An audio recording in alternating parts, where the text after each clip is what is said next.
અને પ્રથમ પ્રશ્ન પૂછ્યો છે કે આ જગતની અંદર મોટામાં મોટું પુણ્ય કયું અને મોટામાં મોટું પાપ કયું? આ પહેલા બે પ્રશ્નો છે. ત્યારે યમરાજાએ સાધુવાદ કહી અને જવાબ આપ્યો અને કહ્યું, સુનો સુનો સાવિત્રીજી, આ જગતની અંદર સૌથી મોટામાં મોટું પાપ હોય ને તો જેને આપણા ઉપર ભરોસો મૂક્યો હોય અને ભરોસાને તોડી અને વિશ્વાસઘાત કરીએ ને એ મોટામાં મોટું પાપ. દુશ્મને પણ આપણા ઉપર જો ભરોસો મૂક્યો હોય ને તો એ ભરોસો તોડાય નહીં. હું તો આ વાતને માનું. એ દુશ્મને આવીને આપણને વાત કરી ને કે આ વાત તમે કોઈને કહેજો નહીં, તો એ જે ભરોસો આપણા ઉપર મૂક્યો ને એ કોઈ દિવસ વાત બીજાને કહેવાય નહીં. અને અહીંની ત્યાં જો વાત કરીએ ને તો એમાં આપણી ઘટે. સમુદ્ર જેવડું પેટ રાખવું જોઈએ.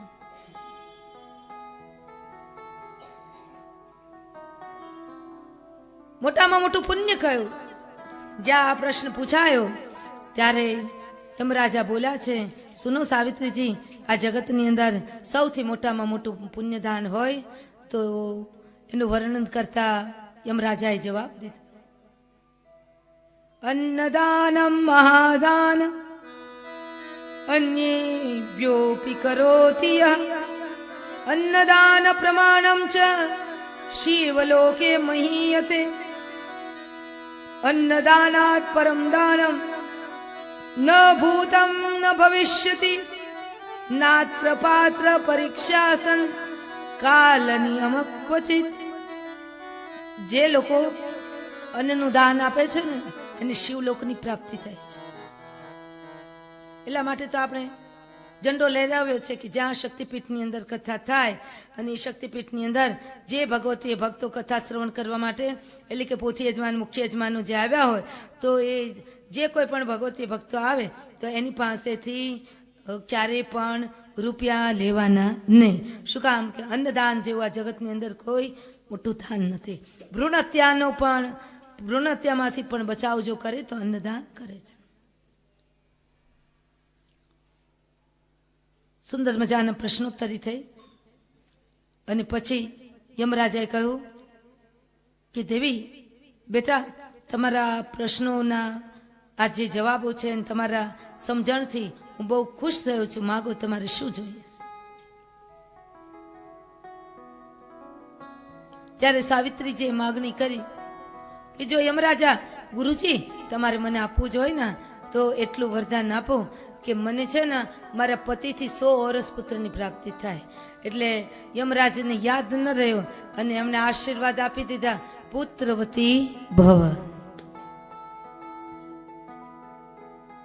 હવે સત્યવાનને જીવિત કરવા અનિવાર્ય બને.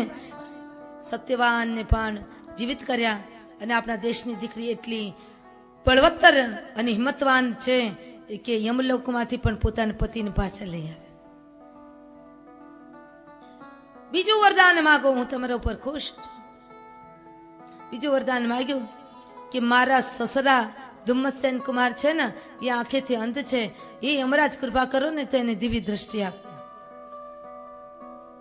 ત્યારે યમરાજાએ આશીર્વાદ આપ્યા કે તારા પિતા તુલ્ય સસુરને દિવ્ય દ્રષ્ટિની પ્રાપ્તિ થાય.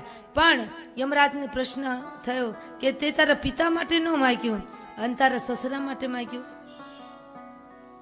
આ ભારત દેશની દીકરી પરણીને જાય ને તો 2 દિવસ થયા હોય, હજી તો હાથમાંથી મહેંદી ના ગઈ હોય તો પણ એના ઘરવાળાને કહે જલ્દી આવજો, બાપુજીનું શ્રાદ્ધ કરવું છે.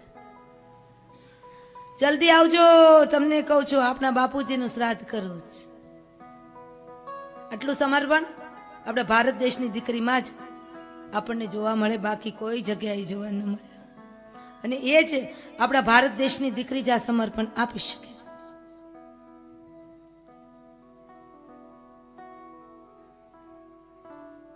આ જવાબથી અતિ પ્રસન્ન થયા યમરાજ.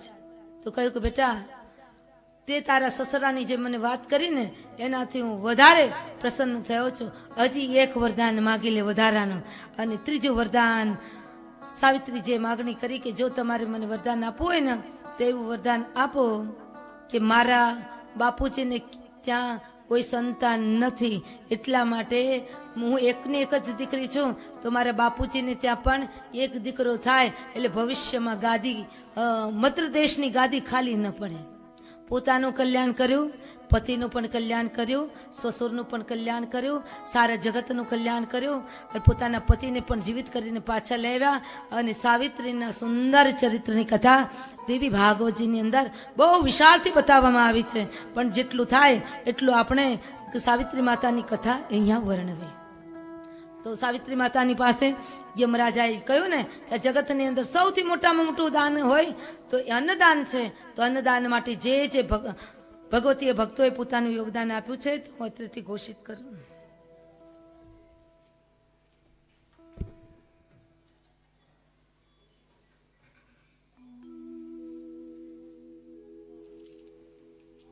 બહુ મોટું લિસ્ટ છે.